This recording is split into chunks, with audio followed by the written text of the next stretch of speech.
Slim, you put yourself in a position where you can always be reached or touched, and you somebody. I'm just saying, bro. That's just how it go. One of your partners get killed, his sister or something gonna come over there. We ain't got no insurance money. You feel me?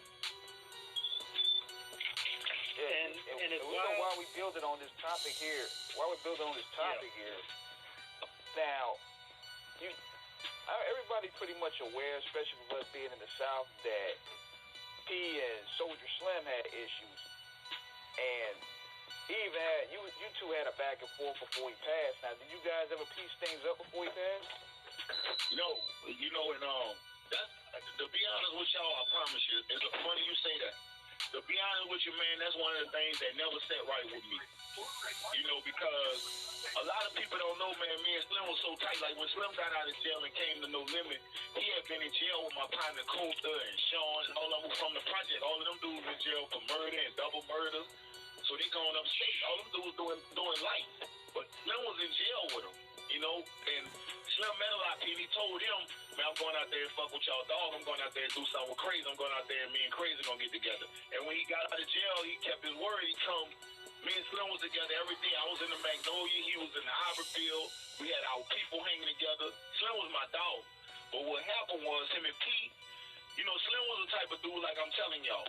Like, the No Limit that Slim was used to before he went to jail, like I told y'all, everybody was gone. No Limit wasn't the same. So No Limit wasn't selling the records like it used to sell, like before I got there. Right. Like it wasn't selling those numbers no more. But Slim had been in jail for 5 years. So when Slim got home, he expecting to see the same thing like before he went to jail, like how P was. Like P was just doing all kind of shit, just being free with everything. Like instead of P giving him 100,000, P might have gave him 50,000. But Slim said, okay, big dog gave me 50. I'm about to go run through that. He gonna buy him some jewelry. He gonna go buy him a truck. He gonna go wild out. Guess what? He gonna come right back to P a week later and say, man, shoot me another 50. But No Limit wasn't moving records like that no more, and P wasn't reckless like that no more.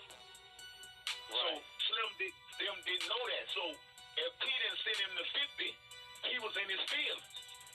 But it wasn't no money being made. No money was coming in like it used to be.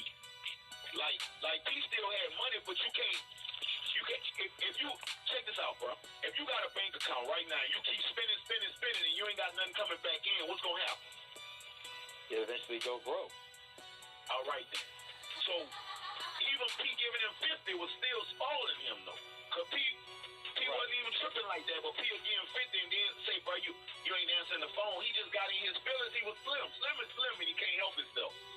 He is what he is, bro. He lived the way he lived, bro. That's just Slim, you think, and you gotta either love him or hate him.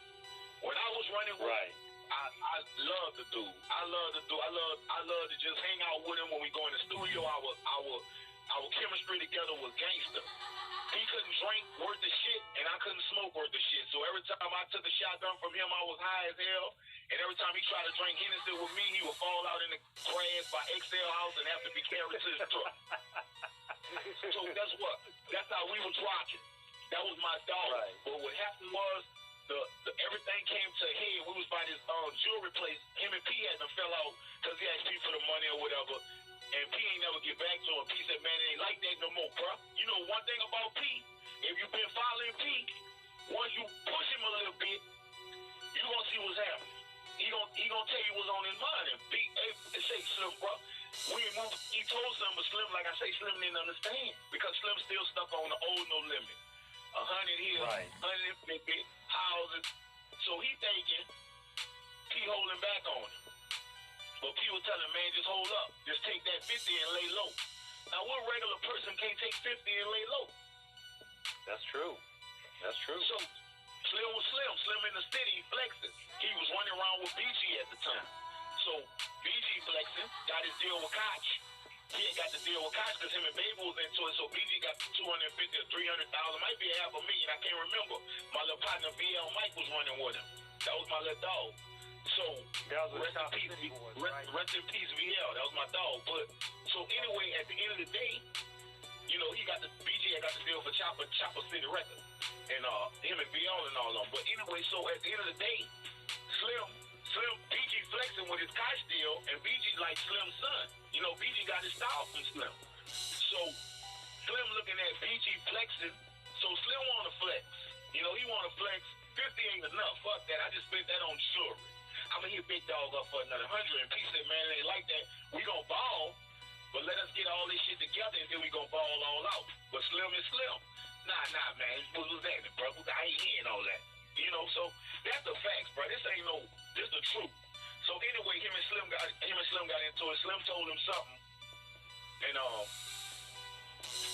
they took a break. He got suspended from No Limit, like Muhammad did with Malcolm X. You heard me? Right.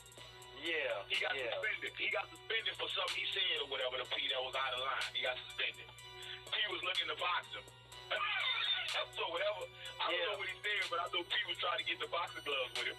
But I think, well, you know, Krazy. We know how it was. There's gonna be another type of hand action. Guess what? Yeah, if you ever heard the No Limit stories, P always when y'all have a problem, P tell you let's settle it.